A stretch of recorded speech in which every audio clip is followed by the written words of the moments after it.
तो hello friends, आज मैं आपको बताने वाला हूँ ऐसी पीएसयू कंपनी के बारे में जिसे क्राउन ऑफ द नेशन भी कहा जाता है। जी हाँ दोस्तों, उसका नाम है हिंदुस्तान एरोनॉटिक्स लिमिटेड। और क्या आप जानते हैं, इसके एस्टेब्लिशमेंट हमारे आज़ादी से भी पहले की है, यानी जब हम आज़ाद हुए थे उससे भी पहले ये कंपनी स्थापित हो चुकी थी।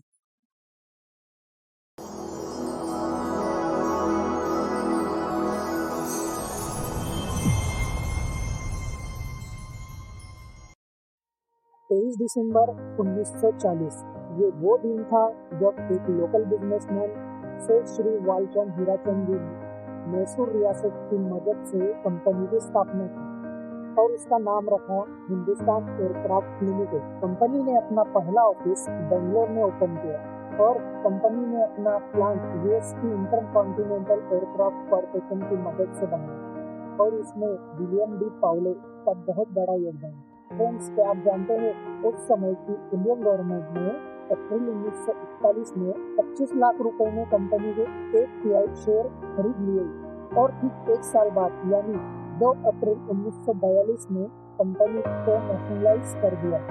और क्या फ्रेंड्स, आप जानते हैं इसी दौरान कंपनी ने यूएस मिलिट्री के एयरक्राफ्ट की ओवरऑलिंग की है, जिसे 84th एयर डिपो नाम से भी जाना जाता है। जब 1943 में बेंगलोर फैक्ट्री को यूएस एयरफोर्स के अधीन कर दिया गया, लेकिन इसका मैनेजमेंट अब भी इंडियन गवर्नमेंट के ही निगरानी में था। इस दौरान जो पहला एयरक्राफ्ट ओवरऑल किया गया था उसका नाम था कंसोलिडेटेड पीवाईबी कैटलीना। और जब ये 2 साल बाद फिर से इंडियन गवर्नमेंट के अधीन आया तो पूर्व में सबसे बड़ा संगठन निकल कर उभरा रिपेयर और ओवरऑलिंग के क्षेत्र में। और क्या आप सोच सकते हैं कि एक हवाई जहाज बनाने वाली कंपनी ने रेलवे के कैरेजेस भी बनाए हैं।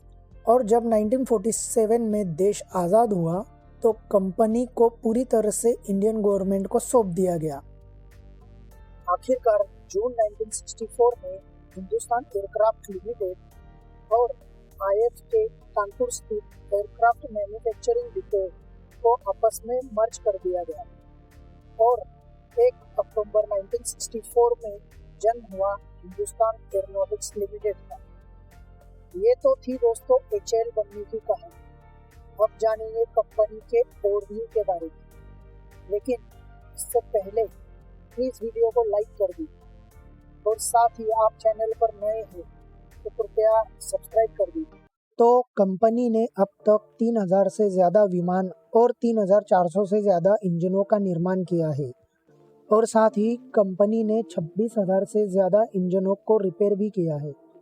कंपनी के अभी तक 20 प्रोडक्शन यूनिट्स और 11 R&D सेंटर्स हैं। अगर इसके रेवेन्यू की बात की जाए तो 2020 में कंपनी का रेवेन्यू था $3 बिलियन यानी कि 21,522 करोड़ और कंपनी की नेट इनकम थी 2857 करोड़ जो होती है $400 मिलियन और 2020 में कंपनी की टोटल वैल्यू थी $7.4 बिलियन मीन्स 53,120 करोड़। साथ ही कंपनी भारत सरकार के नवरत्न कंपनियों में भी रैंक करती है, जिसमें 28,000 से ज़्यादा एम्प्लॉयज़ काम करते हैं।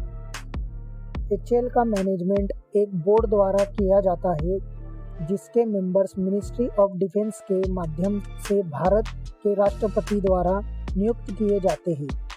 अभी जो मौजूदा मैनेजिंग डायरेक्टर है उनका नाम है श्री आर माधवन, जो कि ग्रेजुएट है मैकेनिकल इंजीनियरिंग में एनआईटी रायपुर से और साथ ही पोस्ट ग्रेजुएट है एमटेक में आईआईटी मद्रास से।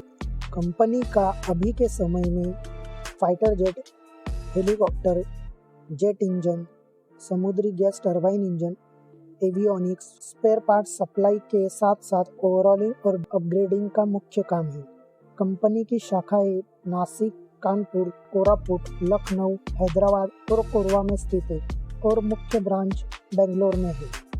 एचएएल के मेन प्रोडक्ट्स जिनका निर्माण कंपनी ने किया है या जो अभी अंडर डेवलपमेंट है वो इस प्रकार है: HF-24 मारुत, एचएएल अजीत, तेजस, AMCA, TEDBF, साथ ही ध्रुव, रुद्र, चीतल जैसे हेलीकॉप्टर भी बनाए हैं।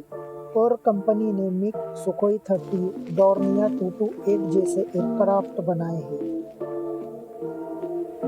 कंपनी ने स्वदेशी इंजनों का भी निर्माण किया है, जिसमें CE-7.5 और CE-20 जैसे क्रायोजेनिक रॉकेट इंजन शामिल हैं, जो हमारी इसरो इस्तेमाल करती है अपने स्पेस प्रोग्राम में। तो दोस्तों, कंपनी ने कई सारे ऐसे एयरक्राफ्ट और इंजनों को बनाया है जो कि इंडियन गवर्नमेंट खुद भी इस्तेमाल करती है और अपने मित्र देशों को भी सप्लाई करती है। तो दोस्तों, आपको ये वीडियो कैसा लगा हमें कमेंट करके ज़रूर बताएं और साथ ही लाइक कर दीजिए और सब्सक्राइब कर दीजिए। थैंक यू दोस्तों, thanks for watching my video.